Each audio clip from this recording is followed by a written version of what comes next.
Hello and welcome to Chopped Greens. I am your host, Philip Amrine, and I am on the phone today. Not even sitting alongside, but I am on the phone today with the one, the only, Timothy Oakes. Welcome to the show, Tim. Hey, thanks for having me, Phil. Now, we're going to be talking about some NBA today, buddy. Do you feel up to it? You good? Oh, you know I'm always ready for an NBA chat. All right, fantastic. So, Tim, let's go ahead to the first game. We're going to be concentrating on the Western Conference as it pertains to the NBA playoffs. So we're going to start off with Golden State Warriors and Portland Trail Blazers. So Game 1's already happened. That's in the books. Golden State won 121-109. Tim, what were some of the things you saw in Game 1 that you think can really help the Warriors take home this series in a sweep? Well, I think if you're looking at the series and you look what happened in Game 1, CJ and Damian Lillard went off for, I think, was around 80 points. They probably played the best game they could possibly play against the Warriors. So that just shows, I think, in a in a series stretch, they just don't have the firepower to match Golden State. Just because, if you looked at the Western Conference semis last year, even without Kevin Durant, the Golden State Warriors still took them down in 6 games.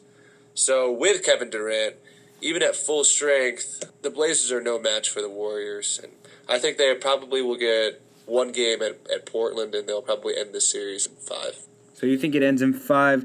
To your point, Damian Lillard and C.J. McCollum combined for 75 points. Of course, C.J. McCollum going off for a playoff high for 41 points, shooting 16 of 28, and Damian Lillard going for 34 of those 75, 12 out of 26.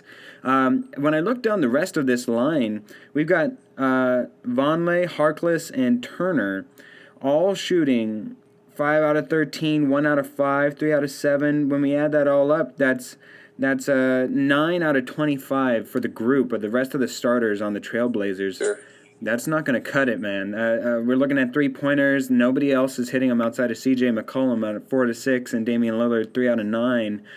If we look at the grand scheme of this playoff series, when you only have 2 stars going up against those 4 stars, and 2 of those being Draymond Green, Kevin Durant, big, efficient defensive men that we've seen Kevin Durant actually turn this season into being. He's an efficient defensive presence this year, which is somewhat new in the defensive end.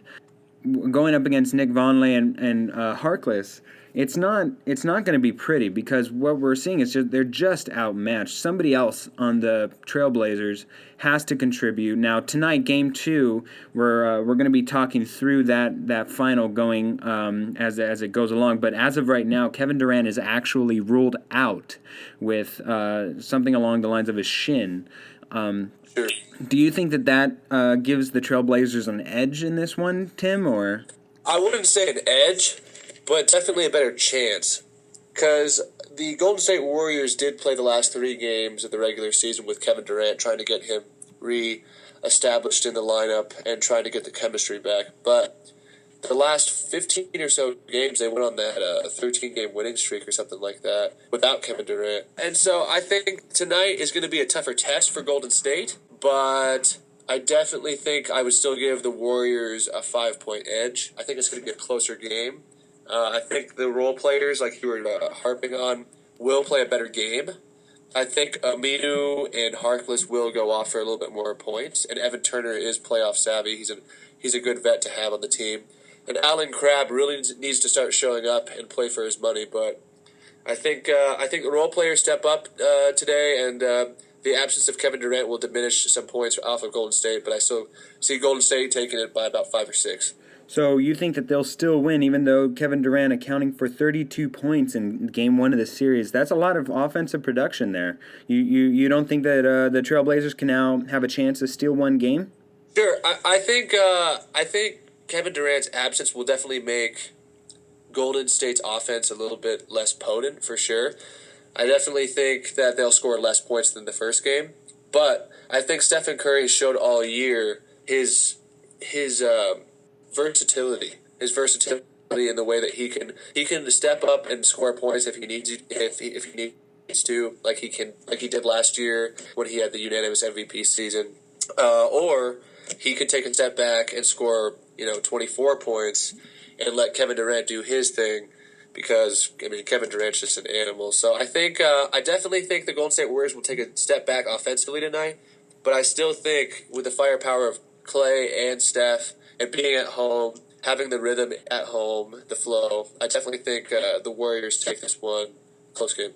It's funny that you say close game, because really when we look at the game, and just as a final overview for what we foresee on Game 2, the Portland Trailblazers lost 109 to 121. That would normally belie a huge overcoming score that the Portland Trailblazers were trying to chip away at all game. That really wasn't the case here. We look at the end of the first quarter, 27 to 31. The Portland Trailblazers outscore the Warriors in the second quarter, 29 to 25. Really, this was a close game throughout the entire game, and it was as competitive a blowout as you get. It wasn't rest your starters, look forward to the next game, easy win at home. They actually pushed them a lot farther than I thought they would. Now, even though we've said already that as far offensively, the bigs for the Trailblazers did not give them offensive production, they really gave them size deficits, and I think that's going to be the key moving forward for any team in the West to really match up with the Golden State Warriors and even challenge them. I don't see this being the series that they really find challenging in, but it's something definitely to keep your eye on as we move forward. And talking about size and big uglies and all that, we move to the Memphis Grizzlies and San Antonio Spurs. Now, they faced off in 2 games so far this postseason. First game going to the Spurs, second game going to the Spurs. The first one was a bit higher of a blowout, of course. Grizzlies score 82 in both games, but the San Antonio Spurs score 111 in Game 1 and 96 in Game 2. Now, we remember Dave Fizdale at the end of the Game 2 press conference going off, saying that they're not going to rook us, and they're complaining about the officiating. Do you believe that officiating played a role in San Antonio winning either of these games? Sure. To go back to your point about Golden State in the in Game 1 in Portland, with Golden State in Portland, you're absolutely right. Golden State didn't win that game until the fourth quarter.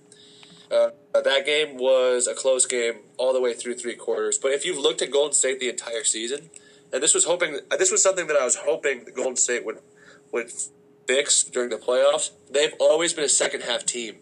They always make their runs. They always win the games the third or fourth quarter. If you've looked at their season this year. So we'll see how that progresses throughout the playoffs, because the tougher the matchup with Cleveland or San Antonio, it's going to be harder to definitely overcome, and win games at that late stage of the game. And then to harp on your point about the big men and Memphis Grizzlies, I actually think the Memphis Grizzlies could potentially be the toughest matchup Golden State would have to face in the Western Conference. That's not going to happen though. There's no way they'd have to run the entire way to meet the Warriors, beating the Spurs in the way, or beating winner of Rockets Thunder, which more than likely I feel would be Rockets. I absolutely agree. The absence of Bogut now this year with Golden State has completely opened up the lane for big men like Zach Randolph, big men like Marc Gasol. But, they're facing a Portland team that is very reliant on guard play. And if you're a team reliant on guard play, I don't know a team that's better at guard play than, Steph Curry, Klay Thompson, the Golden State Warriors. And then to go back to your point about San Antonio and Memphis, absolutely not. I didn't watch the entire game. Well, you said absolutely not. There was some bad calls. You said absolutely not in regards to what? I'm sorry? In regards to the officiating have anything to do with Memphis losing both those games. If you look at San Antonio, they're just the better team. They always have a good 1 through 10. They always have that. And now they've got a superstar in Kawhi Leonard. And the Memphis Grizzlies don't have it. They have no superstars. They've got no. Marc Gasol is the one that comes to mind. Vince Carter was at some point in his career. Now he's just just old Father Time still on the court for some reason, making making some money. Marc Gasol, though, his ability to hit 3-pointers, he was 3 for 3 in the first game. His ability to hit the three, kind of like Boogie Cousins in that mold of being able to hit a three, being a legitimate threat from the outside. So you're having to guard all the way from the outside to the post. That alone, I think, his range, and that he's a legitimate 7-footer. I don't know if it depends on your variation of superstar. I'm not going to go as far as superstar, but he's definitely a star in lieu of. He's definitely an all-star. But what my point was that Kawhi is obviously and definitively the best player on the floor at all times in this series. And when you have the best player throughout any team, you always have a chance, at least. I mean, LeBron showed that the 2 years ago against Golden State when he didn't have Kevin Love and Kyrie. He was the best player on the floor, and yet he still took him to 6 games. Obviously, you need help, but having the best player and having the overall better team, and the better coach, it has nothing to do with officiating. It's just the Spurs are just better, and I really think that David Fizdale's speech afterwards was more so to get his team fired up and to get to spark his team with some energy. Oh, that's interesting. Rather than really that's very interesting, Tim, because it just came out today through ESPN reporting that Mike Conley was asked in an interview about Fizdale's comments, and he said that the players on the team rather, would pay Fizdale's $30,000 fine for talking about the refs. So in a way, especially for a rookie head coach, this is not the coach that has been with them throughout their playoff run, the one that has seen the San Antonio Spurs in the playoffs many, many times. Sure. In this sense, I think that it is fire and brimstone trying to gain a sense of bringing together, because it's rough. The playoffs are extremely rough, and I think what makes it so tough, especially for these players, is that psychological toll of having to come back from these deficits. Down 0-1, okay, that's maybe doable, but down 0-2, that is just darn near impossible to claw your way out of, and you're having to fight that emotional, well, shoot, we're already done, when you have 2 more games at the very least to play that you can make a competition out of it. So with the Memphis Grizzlies there, it's definitely an interesting conundrum where you say Kawhi Leonard's the best player on the court at all times. I actually got to give Fizdale some credit, although I think that this was maybe a bit over exuberant. Honestly, Tim, we've seen it time and time again in the playoffs, stars win. And why is that? It's twofold. One, obviously the better players are going to advance in the NBA. That's just a given based on how each player plays both defense and offense, as opposed to in football where you're just playing one aspect of the game. In the NBA, one person is able to affect a game's outcome much more significantly than in any other sport outside of maybe soccer or hockey. But in the NBA, star power is actually something that you can attribute with. When Kawhi Leonard goes to the line 19 times, which is more than the entire Memphis Grizzlies the entire Memphis Grizzlies team attempted free throws, especially when you're looking at a physical team like the Memphis Grizzlies. I got to be honest, that does smell a little fishy. That does look bad on the league, that you're giving one star player the advantage over an entire team. It's essentially you're fighting against yourself, and you're not able to play the style in which this team was built. It's an officiating competitive disadvantage. Yeah, I agree. It was definitely fishy, and I guarantee you, I didn't see the game, but I guarantee you that there was bad calls going the Memphis Grizzlies' way. But my whole point was that I still don't think, even with the good calls, the Spurs would have still won the game. At the end of the day, I still think even if the Memphis Grizzlies were in rhythm the entire game and they didn't have to keep slowing down their pace and get out of rhythm because of Kawhi's 19 free throws, I still think even with that, having Pau Gasol, Patty Mills, Tony Parker, Kawhi Leonard, David Lee, this guy Dedmon now, They just got a Danny Green. They just got two. They have too many people, and the Grizzlies have always been one player away. And, I mean, we always talk about how there's really no point of being that team that gets just knocked out in the first round of the playoffs. You either should probably be really bad and tank and get some first round picks and try to get good, or you have the Golden State Warriors, right. Cavaliers. That's for sure, Tim. I mean, being in the middle of the NBA, where you're in that, what is it? There's 16 teams in each conference. When half the 16, if you're in that, let's say 12 to 8 range. When you're in that range, that is absolute NBA purgatory. That is not where you want to be. You want to be either really good or really bad. But here's where I see Memphis's vantage point is the way that if they were to get, say, Paul George next year in free agency, unlikely, if they were to land, very unlikely. But if they were to land someone like a Paul George or a Jimmy Butler, coupled with Mike Conley and a Marcus Gasol and a Zach Randolph, I mean, they're just one player away. They always have been. So, as an executive, what do? Do you trade everyone away, or do you bet on landing that marquee player?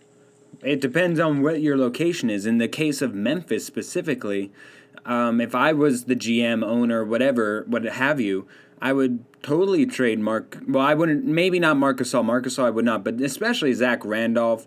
Mike Conley, it's hard to let that person walk in free agency, especially when it's a defensive team. He really helps identify and set the tone for the rest of that team. But at the end of the day, when you see you're only getting better or getting worse, when you retain those same pieces and you see the decline, whether it even just be from year to year seeding, when you're just going down and down and down and you're becoming less and less viable, it's either that's the definition of insanity, doing the same thing over and expecting different results.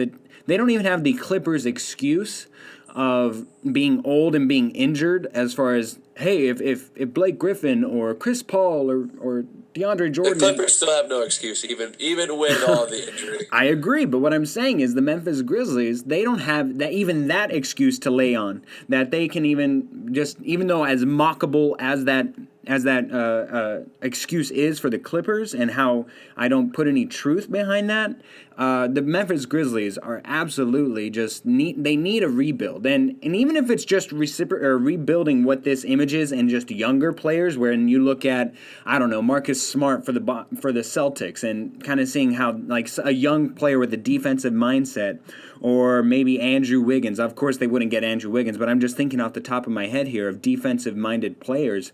You can find that in younger players and just kind of rebuild and hopefully get something out of that.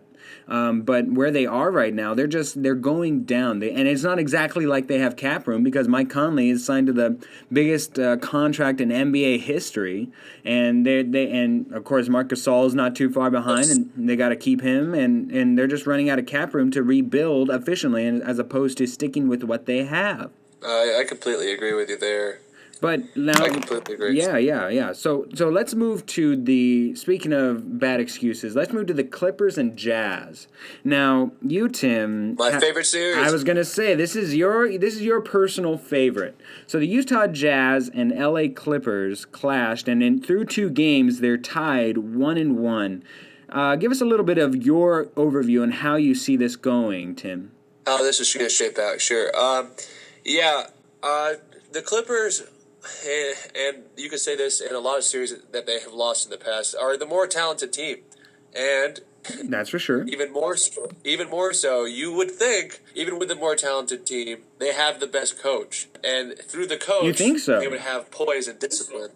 And so it's interesting looking back at Clippers' past series. It's really not more so that I think the Clippers are going to crumble. I really think the Jazz are a lot better than people think. And I really think that Gobert is going to come back Game 4. I see the series being split still 2-2. And then I see the Jazz taking Game 5 and winning Game 6 at home. I see the Jazz winning this 1-6.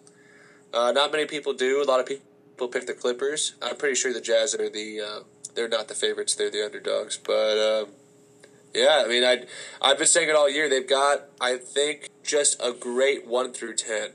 1 through 12. I mean, every guy on their bench can play, and not You're play. saying for the Clippers. No, for the Jazz. Oh, for the Jazz. For the Jazz, yeah. I mean, even the 11th guy, Dante Exum, Shelvin Mack, Joe Ingles. These guys aren't just. Well, don't bring bodies. Dante They Exum contribute into this. great He well. was exiled from Denver. I mean, if you can't even make it in Denver, my goodness gracious, how bad are you? I don't agree with. Look where the Denver Nuggets are now. Well, yeah, but they let him go. They're that bad, and they were like, we can't deal with him. We have no place for him. So the Utah Jazz bring him in as a backup, as a bench player. I mean, maybe that's where his role is, and that's partly why the Denver Nuggets had too much equity in him as picking him in a first round pick. But he's when you say 10 deep, you could get a Dante Exum somewhere else. I mean, that's no world beater there. I guess. I don't know. He just adds a different dynamic with his athleticism. I mean, you have Shelvin Mack, who can do a certain thing. Dante Exum, who can do a certain thing. You got George Hill, who you just picked up, who can do a certain thing at the point guard position. And then you got Joe Ingles. You got Joe Johnson, who's been a really good pickup. Yeah, you know what? Everybody really forgot about Joe Johnson. You go around and talk to just casual NBA fans, casual NBA lovers, and you just forget that Joe Johnson was picked up by the Jazz. Yeah, I mean, I remember him as a massive free agent acquisition by the Miami Heat last year when he got off of Brooklyn. And then this year when he signs with the Jazz, it's ho-hum. I think that there were so many other big big contract signees that he just got swept under the rug. I agree, and it's not the only pickup they had. They got Boris Diaw as well. Mm-hmm. I haven't even said Gordon Hayward yet. I haven't said Rudy Gobert. Derek Favors. Derek Favors. I mean, this team. I just think when the starters play against the Clippers starters, because of the poise and discipline the starters of the Jazz play with, and they're very well coached with Quinn Snyder, they'll probably lose that matchup. They'll probably lose by 5 points. But when the bench comes in and plays against the Clippers bench with Mo Spates, who I believe is a regular season player, Jamal Crawford, who I really like, he's like the only bench player I really like on their team, Raymond Felton, Austin Rivers is out right now. I think the bench wins that matchup by 5 points. So at the end of the game, when it's a tie game, who am I going to trust? The Clippers, who the past 4 years, who have I don't even need to say anything about that, or the Jazz, who are up and coming, very well coached, very poised, and have a really, really good last shot taker in Gordon Hayward and Joe Johnson. And they're one of the NBA's best defense. That no one ever even thinks about that. They're top 3, I'm pretty sure. Yeah, and you said you don't even want to talk about the LA Clippers. Yeah, I certainly will. They choked the past couple years. They are perennial disappointments. Every year we hype them back up in the offseason thinking, this is it, this is the year. Even this year they had a chance to get better. For some reason they didn't. They didn't trade for Carmelo Anthony from the Knicks. And they could have gotten him without trading one of the big 3 they had. I don't understand that move, Tim. I don't understand where that direction is going. If you have a chance and you're being so stubborn and sticking to this big 3 of yours, your quote-unquote big 3, your ingrown big 3, why would you not give yourself a better chance when all you have to do is give up a little bit of your bench? Really, all these pieces on your bench are movable. You could get... I was talking about this today on ESPN.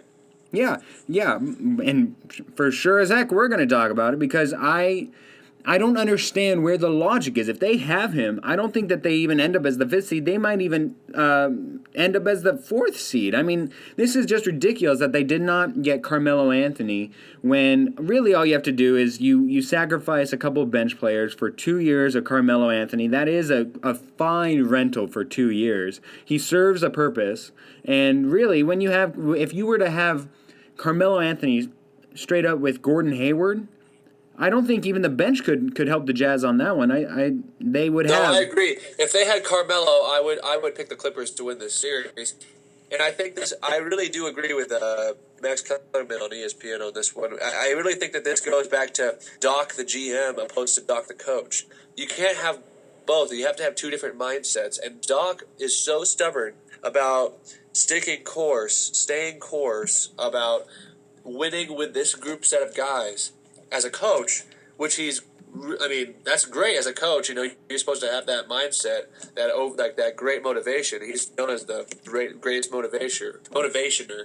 But as a Motivationer. GM, yeah, that's not a word. That's not a word. That's not a word. But as a GM, you can't have that. You gotta know when it's over, and this has been over a couple years ago. Ever since Blake Griffin lost his athleticism, I mean, Yeah. what is he doing now? And we got to know that topic, the Jazz and Clippers, is now over. We'll see how it goes in the rest of the games, and maybe we'll be able to come back if it's a 7-game series to them. If not, we'll definitely talk about how the Clippers will be in their offseason if in some way, in fact, they lose to the Jazz in the first round. Holy moly. All right, moving on. It looks like the Houston Rockets are going to beat the Thunder for the second straight game in a row. Right now, the score is 115-108 in the fourth quarter with 18 seconds left to go. The Houston Rockets hold the lead, so they hold their home court advantage for sure. I had this actually going in 5 games, Tim. To be honest with Really? you, yeah, of course I did.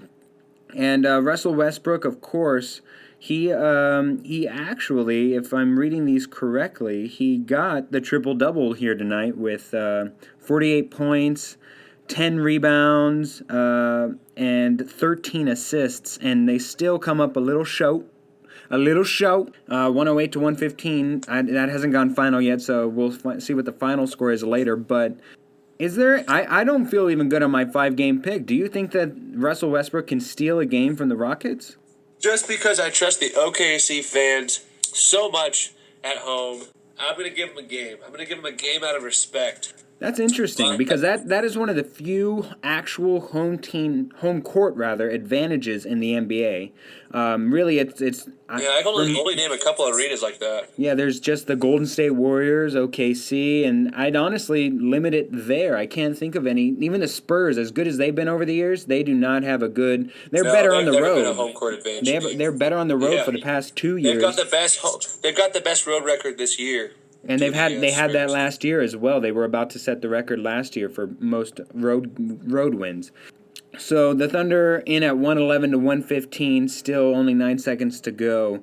So Tim, you're going to give them 1 game. How does this affect the offseason for the Thunder? Do they acquire somebody else? I don't even know that they have room to operate for that. I don't even know how they build on this. There's been talk about getting Blake Griffin. I definitely think that upgrades their lineup, but it doesn't make them a contender. It doesn't even really get them in the Western Finals, honestly, the Western Conference Finals. And let me be clear. Clear that is not going to happen. Oh, well, that's fair. It's not. Blake Griffin, why? If he's right now with Chris Paul, a prototypical point guard who will give it up to the ball to whoever's open at this time, and Blake Griffin's happily getting his double-double every night and doesn't have to do much and is avoiding criticism by not being Chris Paul because Chris Paul, for some reason, gets all the criticism on that team when it's really not him, I feel, who should be attributed with all the blame.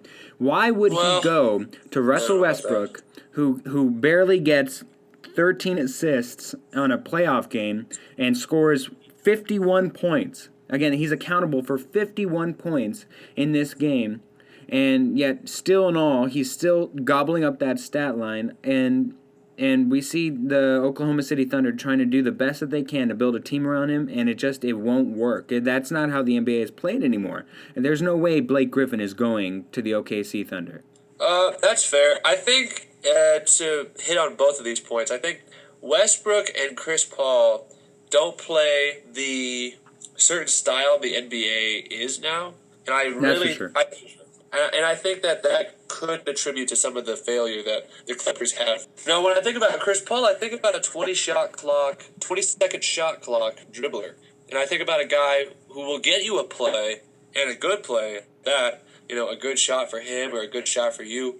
But sometimes I think he ruins the flow of the other teammates he has. Some people don't want to just be lob up here and dunk, you know what I mean? And sometimes, and I don't think that style of play is good enough to win, honestly, in the NBA now. I think it's a very European style kind of a league in the way that if you see all the teams, they're very spread out.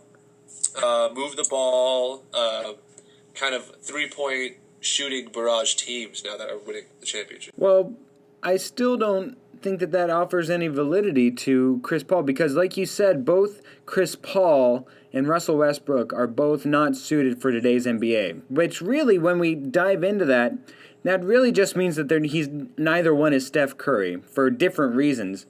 Chris Paul does not have a 3-point range like Steph Curry, and then Russell Westbrook is not as giving as a player as Steph Curry. And really, if I had to choose between the giving or the not having 3-pointers, I would much rather every day of the week pick Chris Paul. You'd pick Chris Paul over Steph Curry?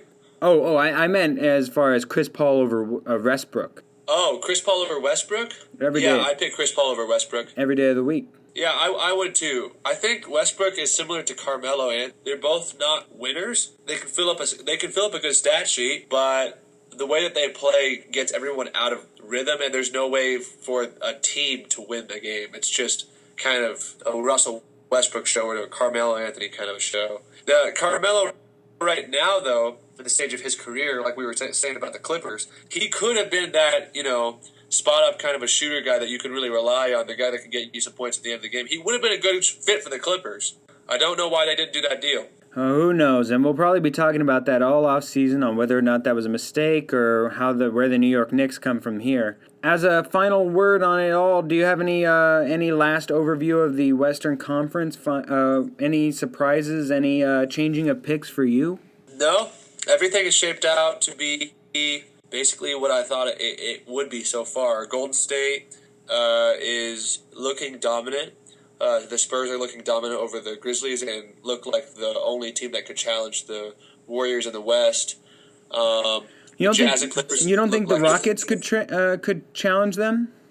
No, absolutely not. But I do think the Rockets will give the Spurs a run for their money. I think the Spurs. It's all about matchups in the playoffs, and the correct. Rockets match up very well against the Spurs comparatively to the Warriors, because you can see that the Warriors, the style in which they play, always bothers the Spurs. I think the Houston Rockets play similarly, and I think it will bother the Spurs. But I think the Warriors are a better version of the Rockets because they play better defense. Well, I'll tell you what, though, Tim. If for some reason the Rockets can get past the Spurs, I think out of the matchup of the Spurs and the Rockets, I think the Warriors do not want to see the Rockets, especially if they make it past the Spurs. That means that they're shooting hot, they're going in the right direction at the right time of the season, and they do not care, Tim. They will just barrage you with threes until it goes down. I mean, the Thunder, they were down by the beginning of the fourth quarter by double digits, and they crawled their way back into it. That really is the one team I could see as a contender. We'll talk about that at another time for sure. But my one takeaway is that all these games have been actually a lot closer than I would have thought them to be. I thought that there would be more blowouts in general, but especially in the Western Conference, where right now in the seeding outside of the Clippers Jazz, most of those matchups I thought would be a much wider margin of victories for the Western Conference higher-seeded teams. We're only seeing that in the Spurs, even with the Trailblazers and Warriors set to go later tonight. Like we said, even though the end result looked ugly, it was a close game throughout the entire night. So that was a lot of fun, Tim. Congratulations on your episode debut on Chopped Greens, man. Hey, thanks so much for having me, Phil. I appreciate it. Yeah, and don't go away right now. We have Give Me 5 up next. You ready, man? Yep, I'm ready. All right. Why don't we go ahead and listen to our sponsor, and on the other side, we'll start up your first ever Give Me 5. All right, you ready? I'm ready. Time for some personal rejuvenation? Visit Aquarius Salon's award-winning stylists and get ready for summer. They do color, cuts, and highlights for your everyday wear, as well as services for proms, weddings, or any special events you have scheduled. Visit Aquarius on the northeast corner of Bell and 51st. Call 602-978-1774 for your appointment. Again, that's 602-978-1774 on the northeast corner of Bell and 51st. And tell them Philip from Chopped Greens sent you.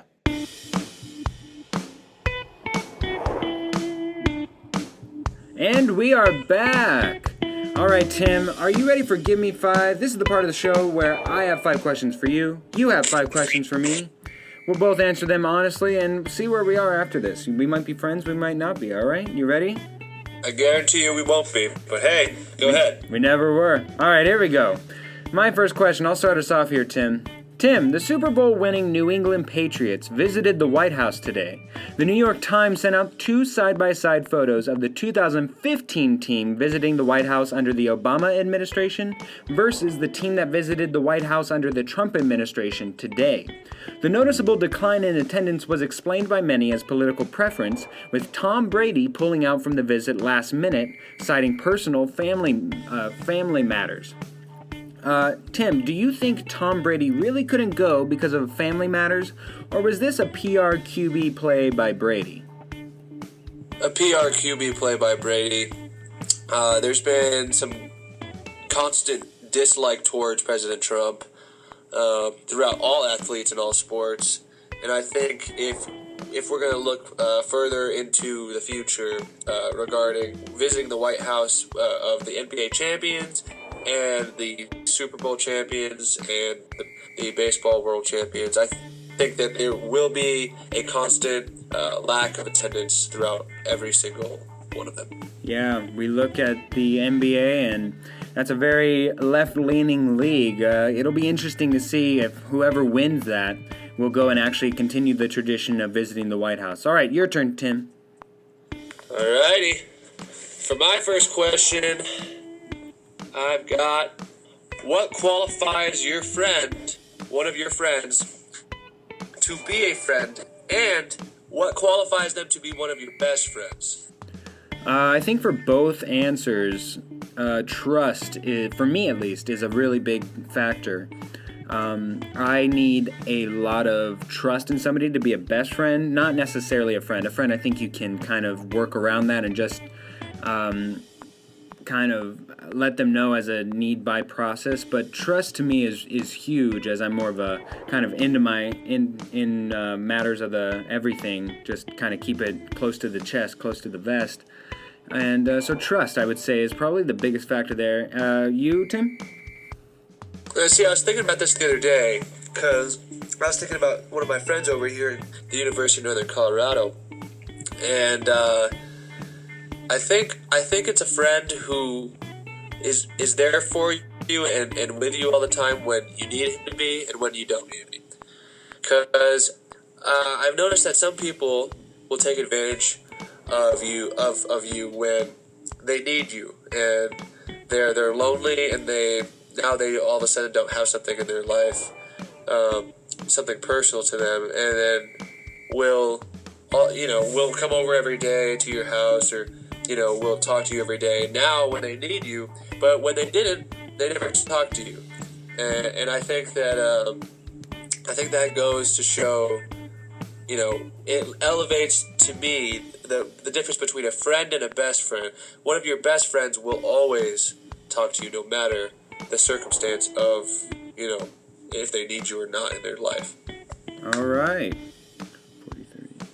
All right, so just as an aside, this will be edited out, of course, but just as an aside, I even broke it just right now, but if you can, with your questions, try not to answer them yourselves, or else then it becomes like, give me 10, and it takes up a lot longer time, Okay.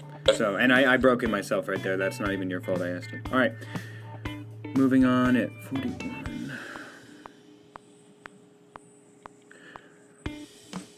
All right, Tim, one day a year, Carrie and Craig Kosinski get to celebrate their kid's birthday. All 6 of them. February 28th is the day their 6 kids, 3 sets of twins even, were all born. About 4 years ago, a friend of Carrie's who was pregnant with twins reached out to see if Carrie and Craig would be willing to adopt the babies when they were born. The couple agreed. And then a year later, that same friend reached out again to see if Carrie and Craig would like to adopt her older set of twins as well. And the couple agreed again. Then, in 2016, Carrie gave birth to twin girls named Clarissa and Caroline. My question to you, Tim, is if you're one of these kids, one of these six kids, like three sets of twins, are you happy or bummed that all your brothers and sisters have the same birthday as you? Because I'd imagine it's wonderful for the parents to have it all be over and within one day rather than planned chaos for 6 more days out of the year. I'd be bummed. It's Yeah. you know, I'm a huge believer in having that day for yourself. I've had the pleasure of having a different birthday than my brother and my sister. So I don't know. I couldn't imagine it being shared with anybody else. But if it was, it would still be fine. It's just having Five I other. don't even know how many. Five Other people. That's insane.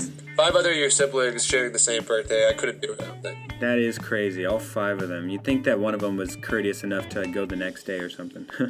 Your turn, Tim. Alrighty. For my next question, I got, what's your favorite restaurant and why? Oh, my favorite restaurant, at least here in Arizona. I don't really have one over in Colorado where you live, but my favorite restaurant is Anzio's, and I'll tell you why. My favorite restaurant is Anzio's because they don't do anything spectacular as far as bread, or excuse me, I almost gave myself up there. As far as dishes, they're an Italian food place, and everything's just good. Like, everything that you could order on that menu is serviceable to where if you freaking love chicken primavera at everywhere else, and that's like your Italian dish, you can order it here, and it's a serviceable, good chicken primavera. If you love minestrone, it's serviceable here. But where they really excel is their bread. It's exceptional French bread, and I love it to death. It's my favorite place to eat, and there's a free plug. Maybe there'll be a sponsor later on in the show. All right, Tim. CNN news anchor Jake Tapper recently gave GQ a look inside his office at CNN headquarters, and the most notable decoration found around his office were pictures of quote-unquote presidential losers, the men who were lost in history by failing to become president.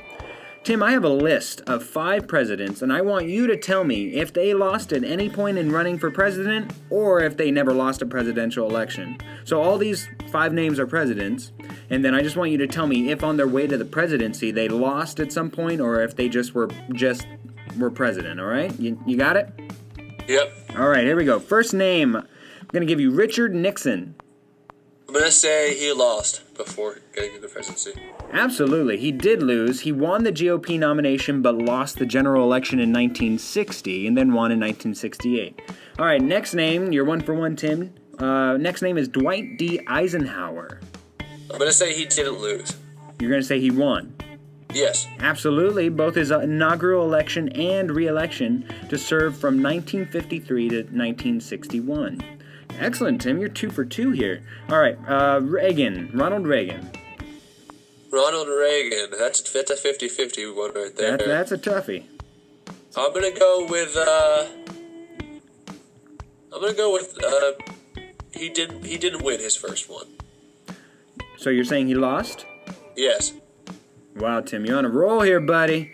He did lose the GOP nomination in 1976, then won the general in 1980. I didn't know you were a history buff here, bud. I've got a knack for history. Here we go. Let's see if it repeats itself.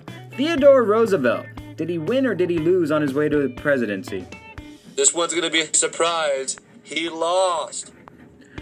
And you also lost. That's your first loss. He won both his elections to serve from 1901 to 1909. You're so close to perfection, buddy. So close. One last one. One last one, all right? See if you can go 4 for 1. George Bush Sr. So not W, George Bush. I'm going to go with he lost.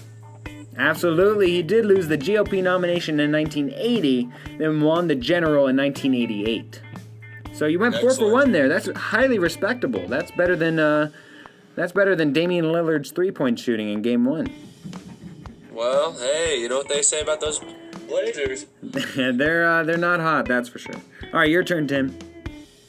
Alrighty. For the third question, I have this is tackling veganism. Oh, fantastic. I like a good steak. Because my best friend is vegan, he has raised the point to me throughout our discussions, and they have been very cordial. Like they've been very, we don't get heated when we talk about this, but because I'm not vegan and he is,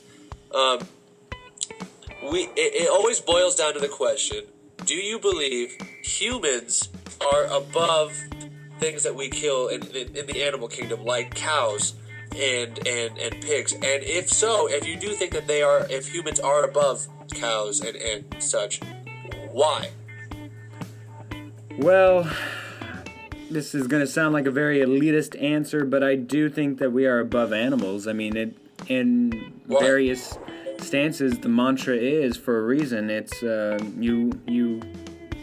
you are what you kill. You own what you kill, and I think the fact that we're able to domesticate and own dogs and other animals as pets and hold them in captivity, while you can argue the actual humanity in acts such as that, I think that the ability, our craftiness has allowed us to almost dominate in the entire world outside of random outside. I mean, if somebody gets attacked by a lion because they're wandering around in Brazil, they're just going to lose that no matter what. But if a company decides that they want to clear out the rainforest, nothing's really going to stop them outside a few casualties, Interesting. Yeah.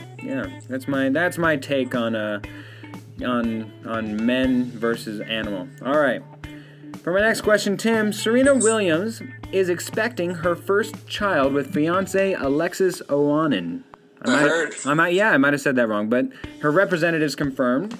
And after a since-deleted photo was posted early this morning on her Snapchat captioned 20 weeks, Serena's representatives have now confirmed the news that the 23-time Grand Slam champion is indeed pregnant. So congratulations to Serena Williams.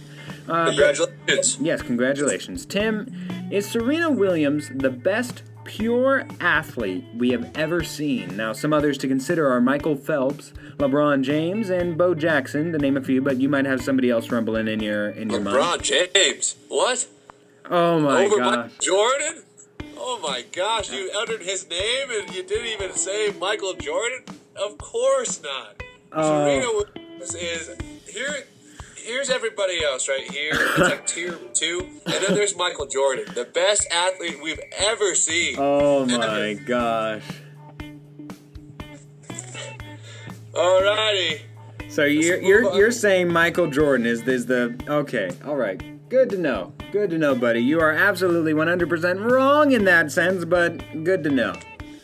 Good to know. All right, my question is, do you think Emma Stone deserved the Oscar for La La Land over Amy Adams' performance in Arrival?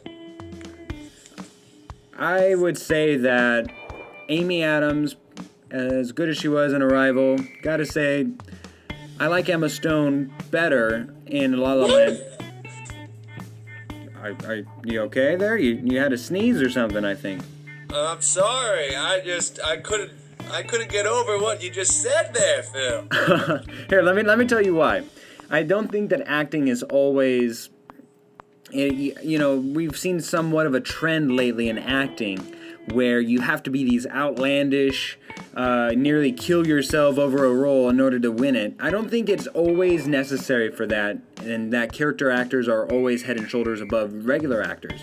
I think Emma Stone, while this wasn't per se a wide variety of acting, it was a wide emotional range. And then on top of that, I think that Emma Stone was the best version of that character because it was essentially Emma Stone, but it fit her so perfectly that she was able to exceptionally act in a normal way. And that's a hard standard to do, to just normally act like yourself as opposed to pretend you're a bear. Well, that's almost easier in some regards than to normally just be yourself while being self-conscious about everything else going around you. That's why I say, let's go Emma Stone. AZ, thank you, Bob Cooper. Fair enough. All right, my last question for you, Tim. Continuing on the baby trend, Katherine Eagle and her husband Josh Kelly welcomed their son Joshua Bishop Jr. 4 months ago into the world. And though their new baby is named after his father, settling on his moniker was not an easy decision. Quote from Katherine Eagle, "I couldn't come up with a name for ages. She confessed on Jimmy Kimmel Live Tuesday night. I don't know why, I just struggled with it. It's a big thing, and you don't want to fail this child with the wrong name. Tim, you and I both know that there can be some weird celebrity baby names, and I've got a list of 10 baby names, and I want you to tell me whether they are an actual celebrity baby name or if I made them up. Are you ready? I'm ready. I'm predicting that you're going to do awful in this one, because I cannot believe some of these, all right? You ready? Yep. First one, Kal-El. Based off the Superman name. I'm going to say that's real. That is absolutely 100% true. From Nicolas Cage's child, that is a true name. Figures it's Nicolas Cage, right? I figured that'd be a great way to start this off. All right, next one. Pilot Inspector. Is that a real name or a fake baby name? Let's say that's fake. Absolutely fake. Or no, excuse me, I'm so sorry. That's real. That's from Jason Lee, the guy from My Name is Earl and Alvin and the Chipmunks' dad, you know? His named his son Pilot Inspector with a K instead of a C. All right, next one. Hakuna Matata. Is that a real name? I gotta say that's real. Someone had to do it. That's absolutely false. I just I totally got you on The Lion King. All right, next one, number 4. You're batting 1 for 3. Let's see if we can get you on the next one. Let's get in a wonderful place. Glove. Is that a real? Is that I'm a real? gonna say real. You're gonna say real? I absolutely made that up. That is a completely fake name. Ah, How about number 5, Kid? it's real.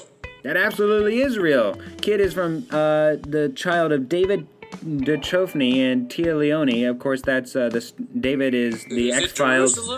The X-Files and Californication star. Number 6, Sage Moonblood. Is that a real baby name or fake? I say it's real, baby. It's absolutely real. Sylvester Stallone's son. Sage Moonblood. What a weird name. All right, next one. Destry. Is that a real? It's real. Yeah, it is real. From Steven Spielberg. Kind of sounds like Destroy, or looks like Destroy without the O. Next one would be Energy. Is that a real or fake baby name? It's fake. Look at him. He's sniffing me out now. He's got the scent. I completely made that up. I got you now. I hate you so much. All right, next one is Rocket. Is that a real name? That is real. It absolutely is. He's going off now. That is Robert. 4 for 4 of those last 4. That's Robert Rodriguez's child. Rocket. Don't call me C.J. McCollum on the first game. Rocket Rodriguez. What a alliterative name. All right, last one, Tim. This could make or break you. You ready? Go ahead. Tomorrow. Tomorrow? Tomorrow. It's real. Final answer? Final answer. It absolutely is named, spelled T-U. Morrow, M-O-R-R-O-W, is the child of Rob Morrow from the TV show Numbers. Just an Yeah, I know. You actually had an impressive run there. I think you got like 8 out of 10. It's just like when I roll the dice and risk. Oh my goodness, what a funny reference. All right, your turn, Tim. Alrighty, last question. Being, what motivates you every single day to keep doing what you love to do? What motivates me to? Well, to be honest with you, it's almost that social responsibility to provide for myself and just to make myself a better person. But beyond that, really, I am doing what I love. I am doing something that I see it as more than a hobby, to be quite honest with you. But when I'm doing something that I love and something that I enjoy on a daily basis, even though it's hard to, let's say, wake up early or go to bed late and then have to wake up early, and you're going on that constant grind of totally taxing yourself and killing yourself slowly but surely, I find solace in knowing that I'm doing something that I actually enjoy, that I'm not going to work, busting my butt, doing things that I honestly could never do. I just have a tremendous amount of respect for with people in other professions, such as construction work or even being like a doctor or what have you. Those just do not interest me. And I am doing something that I just really love, and that's to to comment and talk, and really that's the easiest thing, right? We're all born to talk. It takes a truly special talent to gain an audience and to be interesting, and it's that's what motivates me. That's a really good question, though, Tim. I like that question. But the true question is, will you come on later at a later point in time to debate with me on Michael Jordan? Because that Michael Jordan being the best athlete ever, that is just so complete bogus. Oh, it always is with you. Oh, it always is. Is that a yes to my prom invite there? Oh, it's a yes. Because this is coming from the same guy that said Steph Curry could beat Michael Jordan one-on-one. He could. But that's for another podcast, Tim. So I'm so glad that you made it onto the show. I've been very excited. I've been wanting to incorporate you for a long time. And any final words as we close up shop? Do you have anything you want to plug? Anything that our viewers now statewide can view you on? No, well, thanks for having me. And for everyone that's listening, spread the love. Spread the love, baby. Spread the love and give someone a sandwich. All right. Thank you, Tim. Thank you for listening to Chopped Greens. I am your host, Philip Amrine. This has been Tim Oakes, guest hosting, and we'll see you next time.